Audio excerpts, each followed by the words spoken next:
Querido ouvinte, é uma satisfação ter você para mais um programa Sabedoria para o Coração. É com alegria que damos início a uma série intitulada Paixão de Cristo. Hoje veremos João capítulo 12, verso 12 ao verso 21, e o título da nossa mensagem é Aí vem o Rei. A hora finalmente chegou. Grande é a animação. Jesus está prestes a entrar em Jerusalém e a multidão gritará com triunfo, Hosana! Contudo, o que o leitor muitas vezes não percebe é que há inúmeras coisas interessantes misturadas em todo esse cenário. Vamos começar nossa história em João 12, versos 12 e 13. No dia seguinte, a numerosa multidão que viera à festa, tendo ouvido que Jesus estava de caminho para Jerusalém, tomou ramos de palmeiras e saiu ao seu encontro. Flávio Joséfo, o historiador judeu do século I, estima que, numa dada Páscoa da época, a população em Jerusalém aumentaria para pelo menos 3 milhões. Não foram, portanto, apenas poucas pessoas que aclamaram Jesus rei e, dias depois, clamaram a favor da sua crucificação. Precisamos entender o significado do ato dessa multidão. Primeiramente, eles balançam ramos de palmeiras. Essa era uma atividade reservada para a realeza. A folha de palmeira havia há muito tempo se tornado um símbolo sagrado para Israel. Tamar era um nome pessoal bastante popular que significava palmeira do dia. A folha de palmeira fazia parte da festa dos tabernáculos. As moedas dos macabeus eram decoradas com palmeiras e vinhas. O general romano Tito, que destruiu Jerusalém, mandou fazer medalhas com um escravo sentado debaixo de uma palmeira, simbolizando o cativeiro de Israel. Apocalipse 7, versos 9 e 10 é uma passagem interessante. Veja o que os crentes farão. Depois destas coisas, vi, e eis grande multidão que ninguém podia enumerar, de todas as nações, tribos, povos e línguas, em pé diante do trono e diante do Cordeiro, vestidos de vestiduras brancas, com palmas nas mãos, e clamavam em grande voz, dizendo, ao nosso Deus que se assenta no trono e ao Cordeiro pertence a salvação. O que eles fazem aqui? Veja João 12, verso 13 novamente. O povo tomou ramos de palmeiras e saiu ao seu encontro, clamando, Hosana, bendito o que vem em nome do Senhor e que é Rei de Israel. Hosana é a forma hebraica para salva-nos agora. Os judeus esperavam que Jesus viesse até Jerusalém para expulsar os romanos e restaurar a nação para o governo soberano. A segunda coisa que o povo faz é cantar. Veja a última parte do verso 13, bendito o que vem em nome do Senhor e que é Rei de Israel. Essa era parte do chamado Halel, tirado do Salmo 118, verso 26. Todo menino judeu memorizava essa passagem. Contudo, eles adicionaram alguma coisa. Davi simplesmente escreveu, bendito o que vem em nome do Senhor, mas a multidão acrescentou que é Rei de Israel. O que está acontecendo aqui? Israel está recebendo a Jesus na Cidade Santa e virtualmente coroando o seu rei. Você viu que animal Jesus monta? Leia o verso 14. E Jesus tendo conseguido um jumentinho. Os outros evangelistas nos informam que esse jumento ainda não havia sido domado, ninguém tinha montado nele ainda. Esse é o cumprimento da profecia de Zacarias, cerca de 500 anos antes, capítulo 9, verso 9. Ele escreveu e João citou no verso 15 do capítulo 12. Não temas, filha de Sião, eis que o teu rei aí vem, montado em um filho de jumenta. Isso não somente cumpre a profecia de Zacarias, como também demonstra o poder de Cristo como Criador sobre a criação. Imagine montar um jumento selvagem. No rodeio, vemos, por exemplo, os cowboys. Eles ficam cerca de 7 segundos apenas. Esse jumento era não somente selvagem, mas também estava com medo. Contudo, aqui está ele, carregando Jesus, com milhares de pessoas andando ao seu redor, jogando mantos no caminho, balançando as folhas de palmeiras e gritando, que milagre! O jumento, a propósito, era um símbolo real de paz naquela parte do mundo. Jesus, portanto, está dizendo que tem sangue real, ele é o príncipe, o Filho de Deus, Sim, ele é o príncipe da paz. Veja que João especificou bem os dias da semana. O capítulo 12, verso 1 começa dizendo: 6 dias antes da Páscoa, foi Jesus para Betânia. E o verso 12 do capítulo 12, no dia seguinte, a numerosa multidão que viera à festa, tendo ouvido que Jesus estava de caminho para Jerusalém. Então, que dia foi isso? Quando Jesus chegou a Jerusalém e quando a crucificação aconteceu? Irei mostrar algumas questões de cronologia hoje. Muitas pessoas ficam desencorajadas ou entediadas com cronologia. Eu mesmo admito, nunca tive muito interesse. Mas enquanto eu estudava para esta mensagem, uma simples questão me incomodou. É algo que Mateus fala em seu evangelho sobre a Semana da Paixão, relacionada à morte e ao sepultamento de Jesus. Veja Mateus 12, verso 40. Porque assim como esteve Jonas 3 dias e 3 noites no ventre do grande peixe, assim o Filho do Homem estará 3 dias e 3 noites no coração da terra. A questão é, como é possível Jesus ter sido crucificado na sexta-feira e ter ressuscitado no domingo antes do amanhecer? Sabemos que os judeus, em seus escritos, consideravam uma porção do dia ou da noite como um dia inteiro ou noite inteira. Não há problemas aqui. O problema está no fato de Mateus ter dito que Jesus passaria não somente 3 dias no túmulo, mas 3 noites também.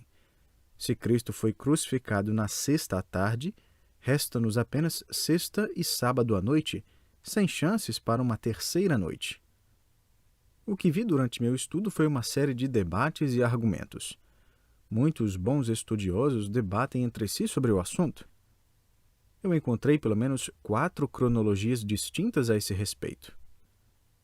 Um teólogo chamado Frederic Godet colocou a ressurreição na segunda, a fim de encontrar espaço para uma terceira noite. Outro teólogo diz que não podemos ver isso de maneira literal. Às vezes, dia e noite se referem apenas a porções de um ou de outro.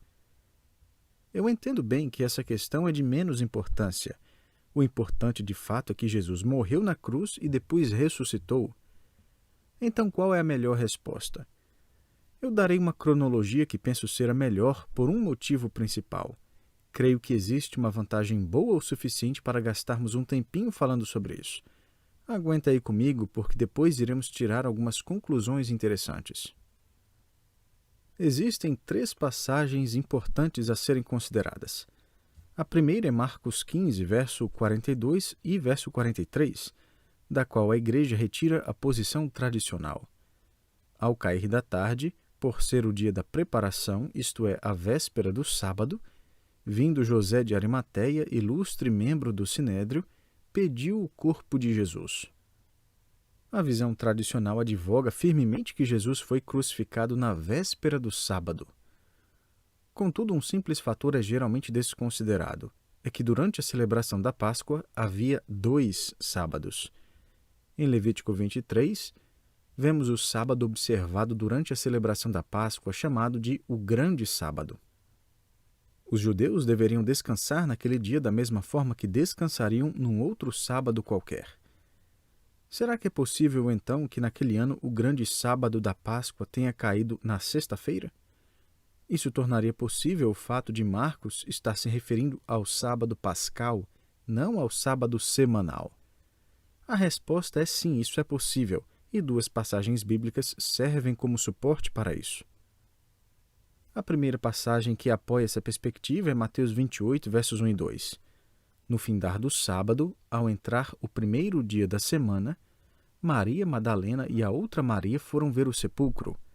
E eis que houve um grande terremoto, porque um anjo do Senhor desceu do céu, chegou-se, removeu a pedra e assentou-se sobre ela.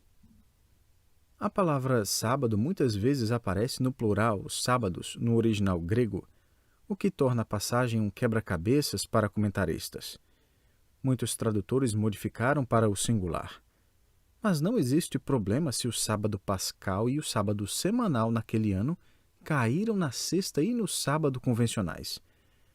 Assim, as mulheres não poderiam ungir o corpo de Jesus até o final do período sabático, o que nesse caso seria 2 dias depois da morte de Jesus. A próxima pista é um pouco mais conclusiva. Veja João 19, versos 30 a 33. Quando, pois, Jesus tomou o vinagre, disse: Está consumado. E, inclinando a cabeça, rendeu o espírito.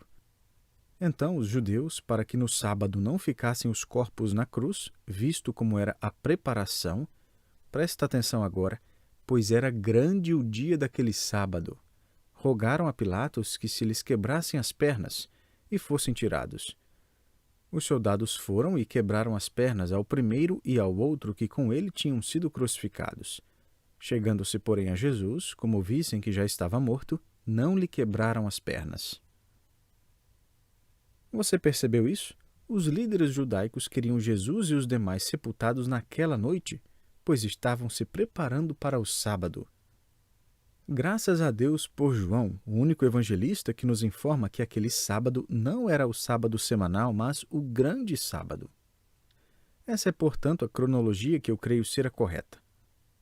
Não estou sozinho nessa posição, muitos exegetas me ajudaram na conclusão. Talvez a pergunta que você esteja se fazendo é: e qual a importância de tudo isso? Estamos celebrando na sexta o que deveríamos celebrar na quinta.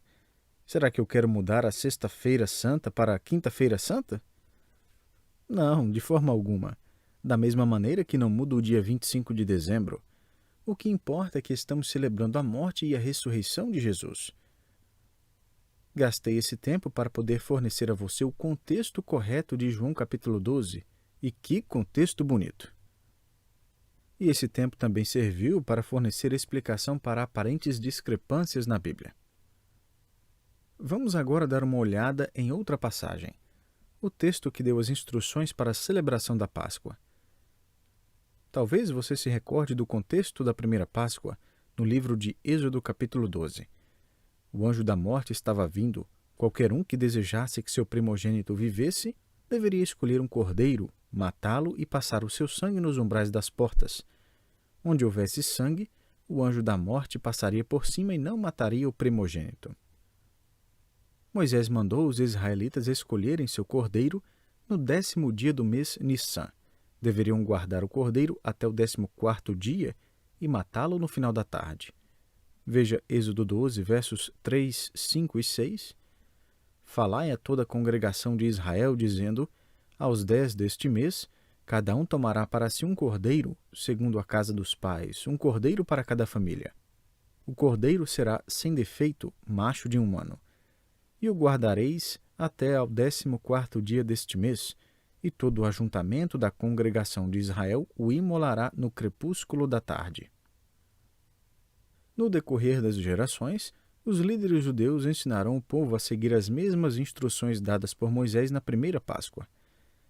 Então, nos tempos de Jesus, no 10º dia de Nissan, que nesse ano caiu no domingo, as pessoas já escolhiam o seu cordeiro quando vinham para Jerusalém. José nos informa de um censo que calculou quantos cordeiros eram mortos numa Páscoa do primeiro século. Cerca de 256 mil. Se um cordeiro servia para uma família de 10 pessoas, havia cerca de 3 milhões de pessoas em Jerusalém para a celebração da Páscoa. De acordo com essa cronologia de eventos, no mês de Nissan ou abril, domingo dia 10, os cordeiros pascais eram trazidos a Jerusalém. É o dia que Jesus chega. Na quinta-feira, o dia 14, os cordeiros eram mortos. Jesus é crucificado. E na sexta-feira, dia 15, a nação descansaria em sua libertação. A penalidade pelo pecado foi paga. O que está acontecendo na quinta-feira, o dia antes do grande sábado? Jesus está pendurado na cruz. O Cordeiro de Deus está pagando o preço pelo pecado do mundo. Ao mesmo tempo, os judeus estão matando seus cordeiros como recordação da libertação da escravidão do Egito. Jesus é o último cordeiro pascal. Eles simplesmente não viram a ligação. Na sexta-feira, dia 15, o povo descansou no grande sábado. Foi um descanso que comemorava sua redenção. E Cristo no túmulo mostrava que a dívida pelo pecado estava paga. A humanidade poderia agora descansar eternamente em seu Redentor. Mas note que no sábado antes de tudo isso, os judeus levavam seus cordeiros para a cidade. E quem está no meio de tudo isso? Jesus. e ele está cercado de cordeiros que morreriam como lembrança da redenção passada do povo de Israel. O Cordeiro de Deus, que tira o pecado do mundo, está entrando em Jerusalém.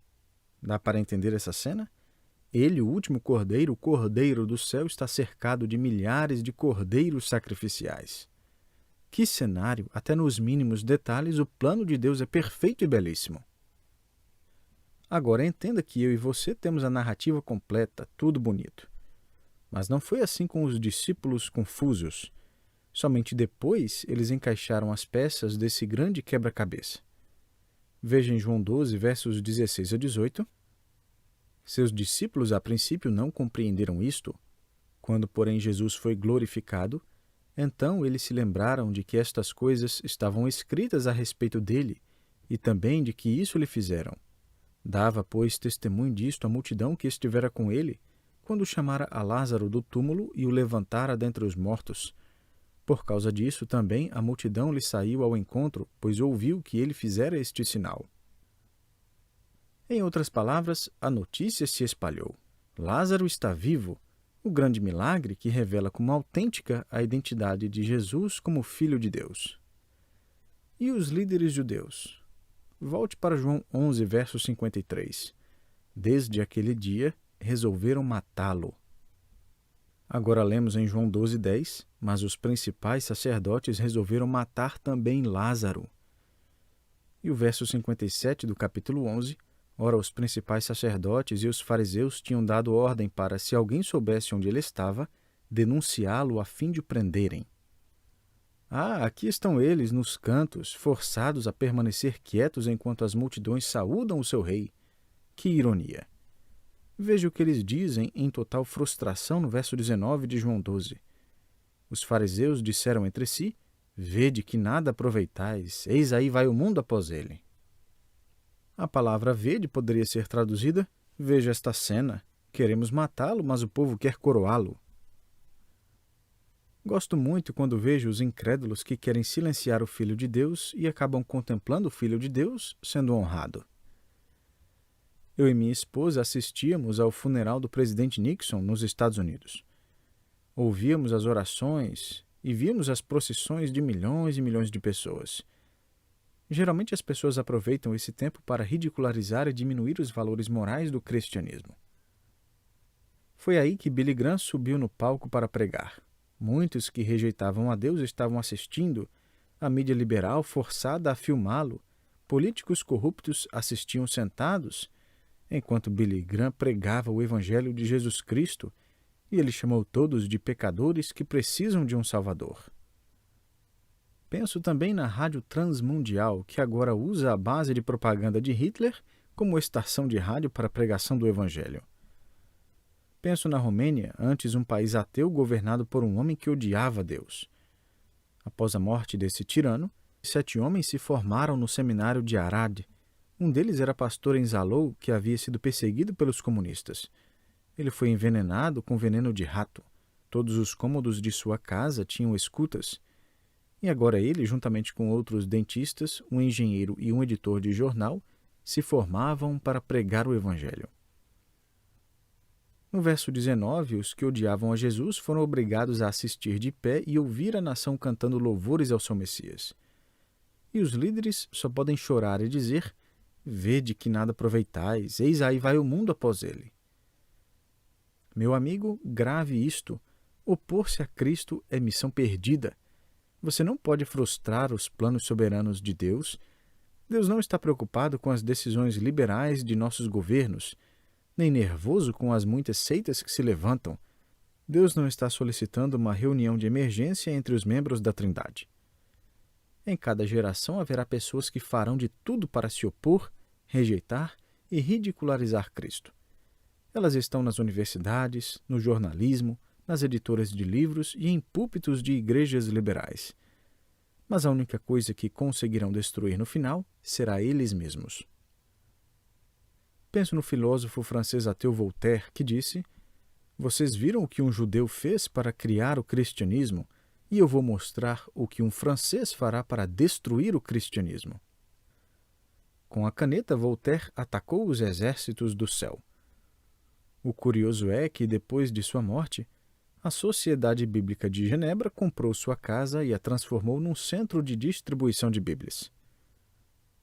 Neste momento, os fariseus deveriam ter mostrado a bandeira branca pedindo trégua e se render aos pés do Messias. Numa outra ocasião, veremos por que eles não se renderam a Cristo. Agora, não é coincidência o que João escreve no parágrafo seguinte. Lembre-se que no verso 19 os fariseus disseram: "Aí vai o mundo após ele." No verso seguinte, representantes do mundo gentio vêm para uma entrevista. Veja os versos 20 e 21. Ora, entre os que subiram para adorar durante a festa, havia alguns gregos. Estes, pois, se dirigiram a Filipe, que era de Betsaida da Galileia, e lhe rogaram: "Senhor, queremos ver Jesus." Por que ir até Filipe? Porque Filipe era um discípulo com o nome grego. Na verdade, o nome Filipe havia se tornado bastante popular entre os gregos por causa do Filipe, pai do grande conquistador grego Alexandre o Grande.